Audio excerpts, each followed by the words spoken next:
दोस्तों नमस्कार, ग्रामीण क्षमता न्यूज चैनल में आपका स्वागत है। मैं हूं दीपक कुथेकर।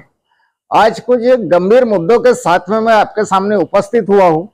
जितने मेरे व्यूवर्स हैं, मेरे जो दर्शक हैं, आप कमेंट करके इस बारे में आप जरूर बताएंगे कि ये जो मुद्दा है गंभीर मुद्दा। इसलिए बोला मैंने क्योंकि जैसे ही लोकसभा के चुनाव खत्म होते हैं, चुनाव होने के बाद फिर ये उपचुनाव आता है, तो यहाँ का जो रिजल्ट देखते हुए क्या बीजेपी को इस पर चिंतन मनन करना चाहिए, थोड़ा सा मंथन करना चाहिए या बौखलाहट रहना चाहिए, इस बात को लेकर के हम आज चर्चा कर रहे हैं। आपने देखा है कि जहां तक जो चुनाव हुए तो अयोध्या का माहौल बहुत ज्यादा आपने सुना था कि जब अयोध्या से भारतीय जनता पार्टी की हार हो जाती है, बताया जाता है कि वहां बीजेपी के सर्वेयर कम से कम 3 बार 4 बार वहां सर्वे करते हैं और मोदी जी को ये बात बताते हैं कि वहां से अगर मोदी जी भी चुनाव लड़ेंगे तो हार सकते हैं। तो इसके लिए मोदी जी बनारस से चुनाव लड़ते हैं। अयोध्या में भारतीय जनता पार्टी के हार के पश्चात में, जैसे महाराष्ट्र में भी हम बात करेंगे तो जो महाराष्ट्र में नासिक, रामटेक और उधर चित्रकूट और अभी बद्रीनाथ में भी चुनाव हार जाते हैं। तो इस पर जो भारतीय जनता पार्टी के नेता लोग हैं तो उनके स्वर और सुर सब बदल जाते हैं। उनका भाषण देने का जो तरीका है वो तरीका भी चेंज हो जाता है।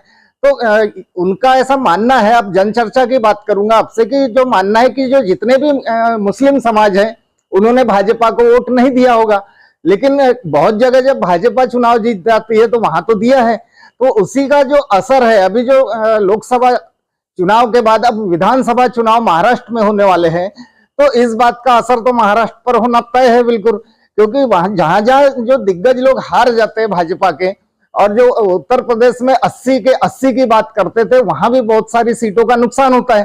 तो महाराष्ट्र में असर तो होना ही है।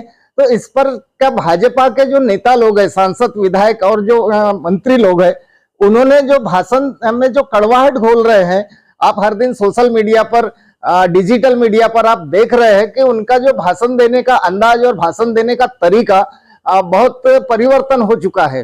क्योंकि सोशल मीडिया को, डिजिटल मीडिया को तो मसाला चाहिए। अगर किसी ने जैसा भी कुछ बोला तो सीधा सा डिजिटल मीडिया या सोशल मीडिया उसको वायरल करने में लग जाते हैं। अभी कुछ प्रवक्ता लोगों के भी आपने सुने कि जो प्रवक्ता लोग बैठते, वहां जो कांग्रेस की प्रवक्ता है रागिनी नायक, उन्होंने भी एक ट्वीट बताया कि ट्वीट पर बोला जाता है कि जो योगी जी का सपोर्ट लेते हुए कि योगी जी को अगर मुख्यमंत्री पद से हटाया जाए तो मोदी जी 24 घंटा भी प्रधानमंत्री नहीं रह पाएंगे।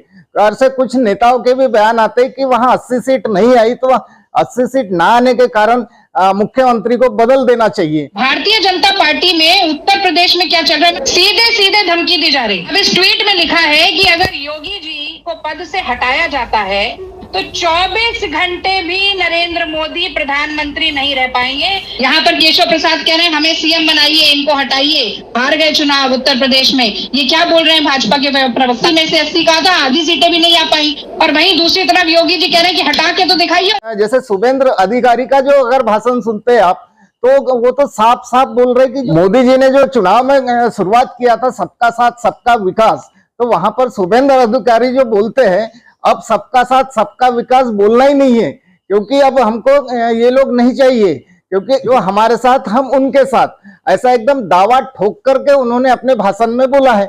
सबका साथ सबका विकास बंद करो, जो हमारे साथ हम उनका साथ, जो हमारे साथ हम उनका साथ। আমিও বলেছি রাষ্ট্রবাদী মুসলিম, আপনারাও বলেছেন सबका साथ सबका विकास, আর বলবো না। जय श्री राम। तो ऐसे कई भाषण है आप देखेंगे। अभी गिरिराज सिंह जी जो न्यूज चैनल पर बैठ करके बताते हैं कि उनको पूछा जाता है कि क्या 70 साल से जो मुसलमान इस भारत में रहते हैं वो भी हमारे यहाँ का यहाँ के नागरिक है, तो उनको तो कोई बीजेपी से सर्टिफिकेट लेने की जरूरत नहीं पड़ना चाहिए। लेकिन गिरिराज सिंह सीधा सीधा जवाब देते हैं कि उनको सनातनी का सर्टिफिकेट लेना ही पड़ेगा, यानी भारत में रहना है तो ये सब करना पड़ेगा। तो इससे क्या लोगों को ये सब समझ में नहीं आएगा कि लोग इस बात को समझेंगे। भारत का मुसलमान तो 70 सालों से हिंदुस्तान में ही रह रहा है ना, और उसका कहना है कि बीजेपी के नेताओं से हमें सर्टिफिकेट नहीं चाहिए राष्ट्रवाद का, वो तो लोकतंत्र का ही हिस्सा है। गिरिराज जी नहीं, भारत के सनातन से तो सर्टिफिकेट लेना पड़ेगा। चित्रा जी, गिरिराज जी आप किस क्षेत्र से आते हैं? मैं बेगूसराय से आता हूँ। तो इस प्रकार के जो दिए जा रहे हैं अभी भारतीय जनता पार्टी के नेताओं के, मंत्रियों के भाषण, तो ये तो जनता के मन में तो प्यार पैदा नहीं होगा, इससे तो अलग ही तरीका समझ में आएगा। क्या भाजपा के हारने से वहां के हिंदू लोग गद्दार हो जाते हैं? तो ज्यादातर देखा जाए तो भारतीय जनता पार्टी की छवि खराब करने में आईटी सेल का हाथ लगता है, क्योंकि इनके आईटी सेल के लोग और जो भाजपा के समर्थक लोग हैं, उठपटांग कुछ भी कमेंट करेंगे, कुछ भी मैसेज करके लोगों के दिल को दुखाने का काम करते हैं। अब अयोध्या में जो वोट नहीं किए तो क्या वहां के वो लोग हिंदू नहीं है? और जिसने वोट दिया वो केवल हिंदू है, यानी भाजपा को मतदान करने वाला ही हिंदू है। ये सोच सरासर गलत है, क्योंकि कई लोग ऐसे हैं कि जिनको मोदी जी के काम बहुत ही सराहनीय लगते, बहुत ही काम पसंद आते हैं, वो तो मोदी जी को वोट देंगे ही देंगे, क्योंकि हर किसी की सोच अलग अलग होती है। कोई कांग्रेस समर्थक होता है, कोई बीएसपी का समर्थक होता है, कोई सपा का समर्थक होता है, तो कोई बीजेपी का समर्थक होता है। अब यहाँ महाराष्ट्र की अगर बताएं हम, तो सोशल मीडिया पर पिछले बार से खूब उछाला गया था कि यहाँ के नितिन गडकरी जी मोदी जी को भाव नहीं देते, तो मोदी जी को नमस्ते नहीं करते, तो मोदी जी के तरफ देखे तक नहीं। तो ये उठपटांग कई वीडियो जो बनाकर जो सोशल मीडिया पर वायरल किया जाता है, उससे क्या होता है कि वो केवल अपने व्यू बढ़ाने के लिए, अपने सब्सक्राइब बढ़ाने का प्रयास होता है। और इस प्रयास के चक्कर में कई बार जो अच्छा लीगल जो वीडियो होता है उसको तोड़ मरोड़ कर पेश करके उसका जो शाब्दिक अर्थ होता है पूरा अर्थ बदल दिया जाता है। जैसा आपने देखा कि पिछले बार खूब चला आलू से सोना निकालो वाला, जो राहुल गांधी का जो भाषण था, वो भाषण देते हुए बता रहे थे कि मोदी जी ने ऐसा भाषण दिया था, तो बाकी की बातें काट करके राहुल गांधी को सीधा सोना बनाने वाला बना देते हैं। तो ये इस प्रकार के जो वीडियो होते हैं, तो वो देखने में भी लग जाता है कि ये वीडियो फेक है, क्या लीगल है, क्या ओरिजिनल है। तो ये दर्शक लोग तो खूब समझ ही जाते हैं, लेकिन कुछ मजा लेने वाले और जो कुछ अनुभवहीन लोग उस बात को सत्य मान लेते हैं। वैसे ही दोस्तों, हमारे न्यूज चैनल पर कोई भी वीडियो फेक वीडियो नहीं चलाया जाता है और हम वास्तविक स्थिति बताने का प्रयास करते हैं। हमारा न्यूज चैनल ज्यादातर ग्रामीण क्षेत्रों में जाता है और वहां की जो जनता कोई साप्ताहिक बाजार में आती है, तो बाजार में जाकर के हम डायरेक्ट सवाल करते हैं, क्योंकि हमारे चैनल के वीडियो में पहले से ऐसे कोई प्रायोजित व्यक्ति खड़े नहीं होते हैं।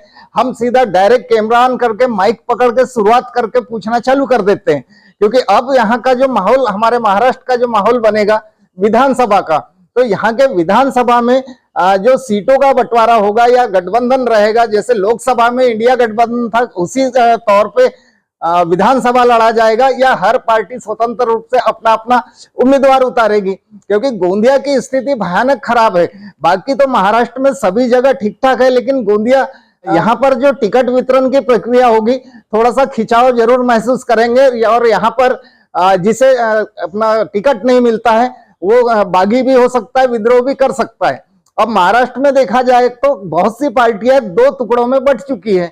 जैसे शिवसेना, इसके पहले मुख्यमंत्री उद्धव ठाकरे जी थे महाराष्ट्र के, तो उन्हीं के लोग कुछ निकल के बीजेपी को समर्थन कर देते हैं और एकनाथ शिंदे जी मुख्यमंत्री बन जाते हैं। तो यहाँ पर क्या होता है कि शिवसेना दो हो जाती है। अब शिवसेना का जो चुनावी निशान था वो शिंदे जी के कब्जे में रहता है और उद्धव ठाकरे भी शिवसेना के नाम पर चुनाव लड़ेंगे। अब राष्ट्रवादी कांग्रेस की जो बात कर लेते हैं, जो जिसके निर्माता जनक बोलना पड़ेगा, जो शरद पवार जी है। अब शरद पवार जी के भतीजे अजित पवार जी, वो भी अपने पद के लालच में बीजेपी को समर्थन कर देते हैं और महाराष्ट्र के उप मुख्यमंत्री बन जाते हैं। अब उनका जो घड़ी निशान था पार्टी का, वो पार्टी का घड़ी निशान अजित पवार के कब्जे में चला जाता है। लेकिन शरद पवार की राष्ट्रवादी कांग्रेस भी चुनाव लड़ेगी और अजित पवार की भी राष्ट्रवादी कांग्रेस चुनाव लड़ेगी।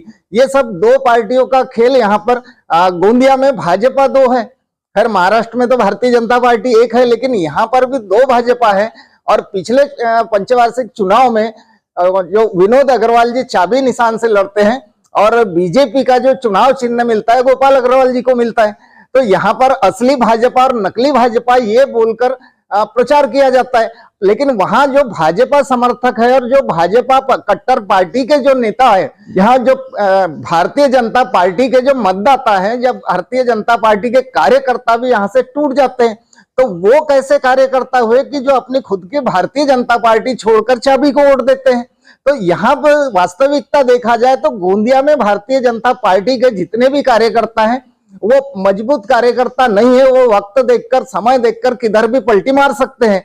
तो इस चुनाव में भी यदि ऐसा होता है तो भाजपा के जितने भी कार्यकर्ता है उनकी गारंटी लेना तो मुश्किल हो जाएगा, क्योंकि गोपाल अग्रवाल जी ने तो पिछले बार चुनाव में आजमा लिया है कि उनको भारतीय जनता पार्टी के ही लोगों ने वोट नहीं किया था।